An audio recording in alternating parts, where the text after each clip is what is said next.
Thank you বরমশাই, happy anniversary.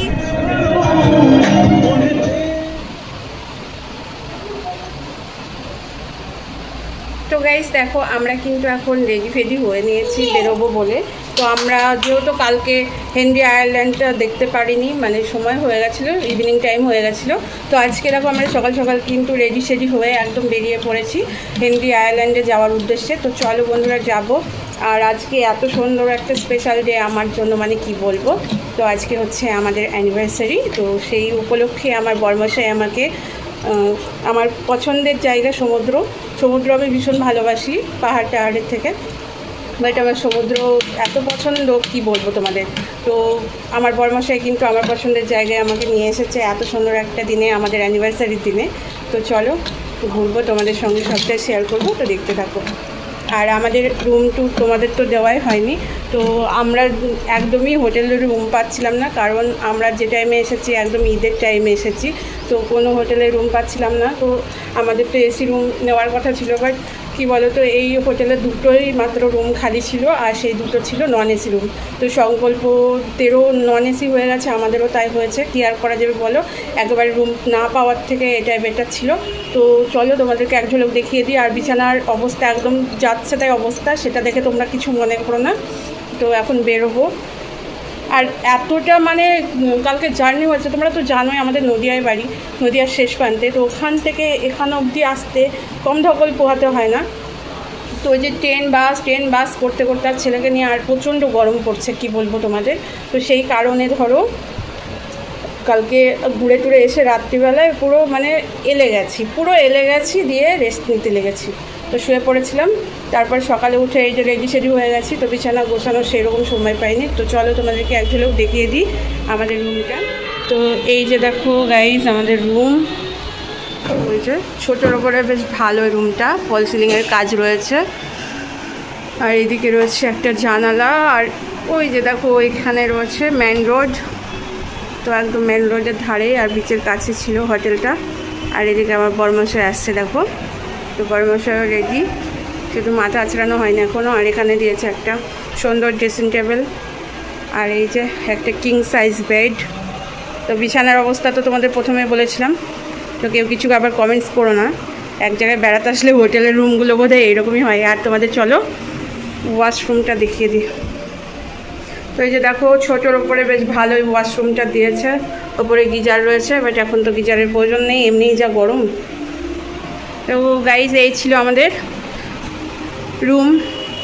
আর এইদিকে রূপসোনাকেও ready করিয়েছি। রূপসোনা এদিকে তাকাও, মামা এইদিকে, বাবা কোথায়, তাকাচ্ছে না দেখো, এই তো রুম ফ্রেশনার নিয়ে ব্যস্ত। আর এইদিকে দেখো আমার বরমশাই কিন্তু বিছানাটাকে গুছিয়ে দিচ্ছে, গুড জব।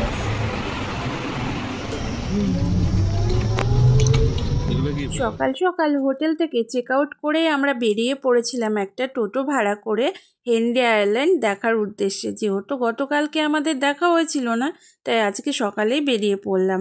আর এই যে প্রপার্টিগুলো দেখছো, এগুলো কিন্তু হেনরি আয়ারল্যান্ডের মধ্যে ছিল। কি সুন্দর না দেখতে বলো, আমার তো ভীষণ ভালো লাগছিল। মানে চশমা পরো,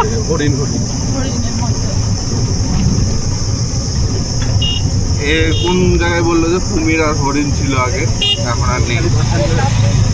বাস স্ট্যান্ডের কাছে না? তো আমরা এখন চলে এসেছি বকখালি থেকে হেনরি আয়ারল্যান্ডে। তো চলো এখন আমরা ভেতরের দিকে যাচ্ছি, তো তোমাদের সঙ্গেও শেয়ার করছি, তো দেখতে থাকো। আমার তো ভীষণ ভালো লাগছে, এত সুন্দর লাগছে। আর বরমশাইরা কিন্তু আগে আগে চলে গেছে, তো চলো যাই।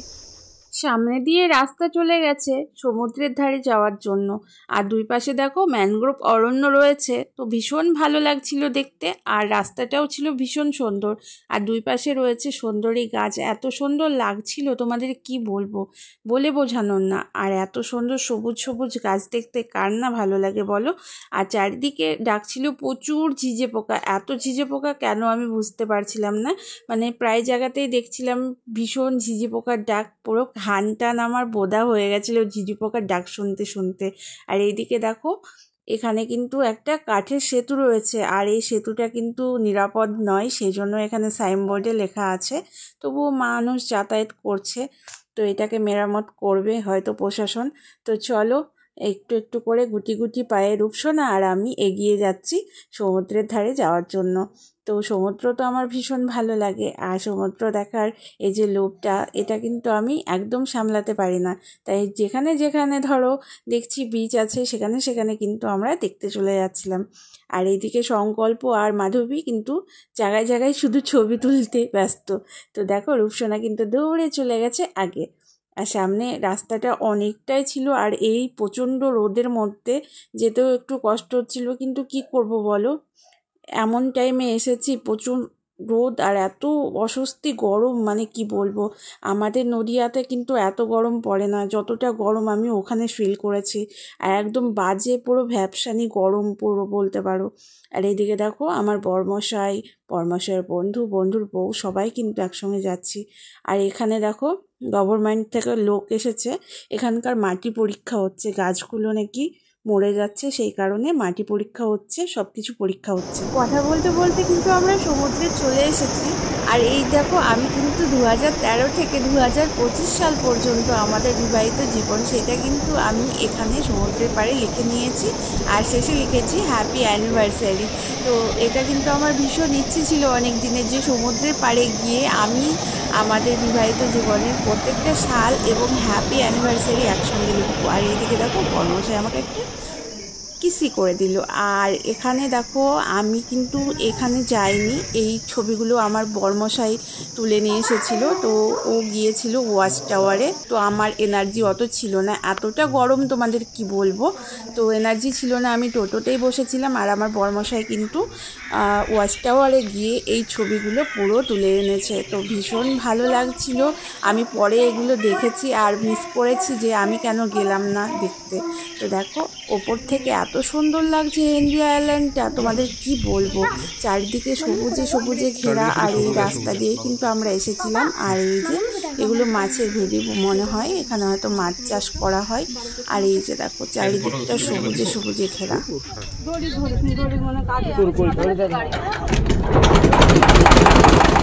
হেনরি আইল্যান্ড থেকে ফিরে এসে আমরা কিন্তু মৌসুমী দ্বীপে যাওয়ার জন্য আমরা চলে এসেছি এখন ফেরি ঘাটে। তো এখানে এসে দেখো আমরা কিন্তু লঞ্চেও চেপে নিয়েছি। আর লঞ্চে চেপে আমার এতটা ভয় লাগছিল, আমি তো পুরো এই বাসটা ধরে দাঁড়িয়েই ছিলাম। আর বর্মশাই আমার ভিডিও করে দিয়েছে, যেহেতু রূপসোনাও ছিল। আর এই যে গঙ্গা পার হচ্ছে, আর এত জল, আর এতটা যেতে হবে, কার না ভয় লাগে বলো। আর আমার তো ভীষণ ভয় লাগে, যেহেতু রূপসোনা ছোট। তো গাইস দেখো আমরা কিন্তু এবার চলে এসেছি মৌসুমী দ্বীপে। আর মৌসুমী দ্বীপে এসে কিন্তু আমরা রুম বুক করে নিয়েছি। আর এবার কিন্তু আমরা এসি রুম নিয়েছি, কারণ ওখানে তো এসি রুম পাইনি, এতটা গরম ছিল রুমে আর কি বলবো। তো নন এসি রুম ছিল, আর এখানে এসি রুম নিয়েছি। আর এই যে দেখো আমাদের কিন্তু ওয়েলকাম ড্রিঙ্ক হিসাবে কিন্তু ডাবের জল দিয়ে দিয়েছে, একটা করে ডাব। তো সেই ডাবের জলে এখন আমরা খাবো। আর এইদিকে কি কি ব্যাপার, খাও একটু ডাবের জল।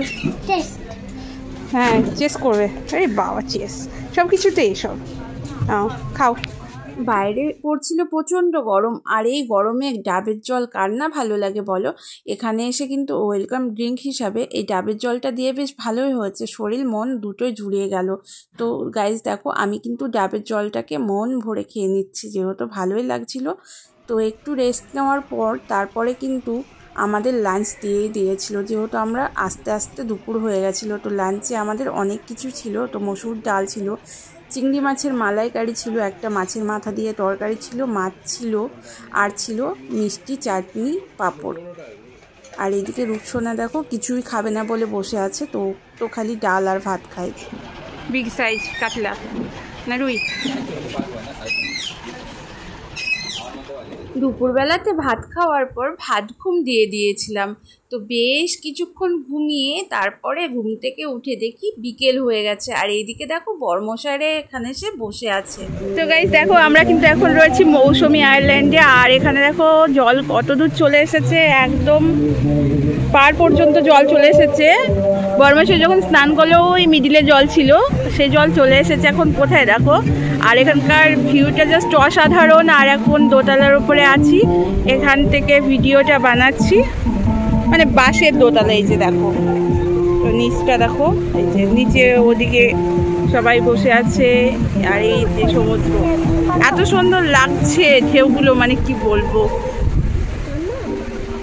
ভীষণ ভালো লাগছে। এমন সুন্দর একটা দিনে যে, এমন সুন্দর একটা দিনে এত সুন্দর জায়গাতে আমার বড়মশাই আমার নিয়ে আসবে টাইম স্পেন্ড করার জন্য, মানে ভাবতেই পারি। এই দেখো আমাদের কিন্তু দিয়ে দিয়েছে সন্ধ্যাবেলা টিফিনে মুড়ি, আর সাথে রয়েছে পকোড়া, পেঁয়াজি। এটা পেঁয়াজি আর মুড়ি।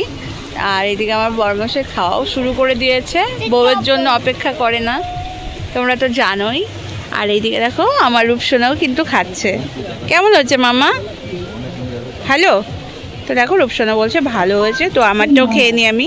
মুড়ি পকোড়া খেতে খেতে দেখো সন্ধে হয়ে গেছে। আর সন্ধে হওয়ার পর আমরা কিন্তু চা খেয়ে এখানকার এই যে আলোকসজ্জা আর এত সুন্দর দৃশ্যগুলো উপভোগ করছিলাম। তো এখানে দেখো হার্ট শেপের মধ্যে কিন্তু 2025 লেখা, যেহেতু এটা 2025 সাল।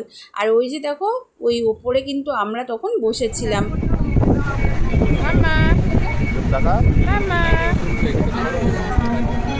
সমুদ্রের পাড়ে এত সুন্দর, মানে হাওয়া, ঠান্ডা হাওয়াতে মন পুরো জুড়িয়ে যাচ্ছে। আর আমরা এখন দেখো সমুদ্রের মাঝামাঝি বলতে জলের মধ্যেই করা এগুলো, তো আমরা বসে রয়েছি। আর এই যে দেখো কতটা স্রোত হচ্ছে, ঢেউ হচ্ছে প্রচণ্ড। আর এত ভালো লাগছে না মৌসুমী দ্বীপে, ভীষণ ভালো লাগছে। থ্যাংক ইউ বড়মশাই, হ্যাপি অ্যানিভার্সারি। এত সুন্দর একটা গিফট দেওয়ার জন্য অনেক অনেক অনেক ধন্যবাদ। হ্যাঁ, আমার পছন্দের জায়গা সমুদ্র, তাই তো? আচ্ছা, আমার ছেলেরও পছন্দ। ঘুরতে গিয়ে মন ভালো হওয়ার সাথে সাথে কিন্তু মনে হচ্ছে যেন শৈশবটাও ফিরে এসেছে। তো এখানে দেখো আমার বর্মশায়ের বন্ধু সংকল্প দুজনে মিলে কি করছে। তো দুজনে মিলে একই দোলনায় চেপে দেখো বসে বসে দোল খেলছে। আর এদিকে রূপসোনা চলে গেছে তার পাপাকে দোল দিতে, আর এদিকে মাধবীও দোল খেলছিল, আর আমিও এদিকে দেখো একা একা বসে বসে দোল খেলছি। তো এই যে মৌসুমী দ্বীপে এসে সন্ধেবেলাটা আমাদের কিন্তু ভীষণ আনন্দে এবং ভালোভাবেই কাটছিল। আর বড়মশাই আবার উঠে এসে দেখো আমি দোল খেলছিলাম যেহেতু একা একা, তো এখানে এসে আমাকে দোল দিতে লেগেছে। আর এইভাবে যদি কেউ পিছন থেকে দোল দিয়ে দেয় বারবার, তাহলে কার না ভালো লাগে বলো? তো আমারও ভীষণ ভালো লাগছিল এইভাবে দোল খেলতে। আর সন্ধ্যেবেলায় এত সুন্দর হাওয়া দিচ্ছিল, সমুদ্রের ঝিরিঝিরি হাওয়া, এই হাওয়াতে মনে হচ্ছিল ঘুম চলে আসবে। তো রাতে ডিনার সেরে আমরা কিন্তু চলে এসেছি রুমে। আর রাত্রিবেলায় আমরা নিয়ে নিয়েছিলাম ভাত, আর সাথে ছিল চিকেন, ডাল, সবজি এইসব। তো সেগুলো খাওয়া দাওয়া করে আমরা কিন্তু রুমে চলে এসেছি। এখন আমরা শুয়ে পড়বো, যেহেতু আমাদের খুব সকাল সকাল উঠতে হবে। আর আমাদের সকালবেলায় টোটো বলা ছিল হোটেল থেকে, তো 5টার সময় টোটো আসবে। তো দেখা যাক আমরা কতক্ষণে বেরোতে পারি। তো চলো ঘুমিয়ে যাই। ঘড়ির কাঁটায় এখন সকাল 4:45, আর এখন আমরা বেরিয়ে পড়েছি বাড়ি যাওয়ার উদ্দেশ্যে। তো এখানে মৌসুমী দ্বীপে আমরা অনেকক্ষণ সময় কাটিয়েছি, ভীষণ ভালো লেগেছে। আর এখানে দেখো সমুদ্রের জলটা এখনও কতটা উঁচুতে রয়েছে, মানে এই দ্বীপে এসে খুব ভালো লেগেছে। আর ওই সাইডগুলো দেখছো, ওই শেষের দিকে আমরা কিন্তু রাত্রিবেলায় বসেছিলাম, খুব এনজয় করেছি, ভীষণ ভালো লেগেছে। তো চারিদিকটা একবার দেখে নাও কত সুন্দর ছিল জায়গাটা। আর এই যে সমুদ্র, আবার কবে আসবো তার ঠিক নেই, তো ভীষণ ভালো লাগছে ভীষণ। তো আর বেশি সময় নষ্ট করবো না, কারণ আমাদের টোটো চলে এসেছে, তো বাড়ি যাওয়ার উদ্দেশ্যে বেরোতে হবে। মৌসুমী দ্বীপকে বাই বাই জানিয়ে, আনন্দধারাকে বাই বাই জানিয়ে এখন কিন্তু আমরা বেরিয়ে পড়েছি বাড়ি যাওয়ার উদ্দেশ্যে। তো চলো গাইজ, বাড়ি যেতে হবে, অনেকটাই যেহেতু রাস্তা, আর লেট করছি না, এখনই আমরা বেরিয়ে পড়বো। আর বাইরে দাঁড়িয়ে রয়েছে টোটো। তো গাইজ টাটা, আজকের ব্লগটা এই পর্যন্তই, দেখা হচ্ছে অন্য ব্লগে।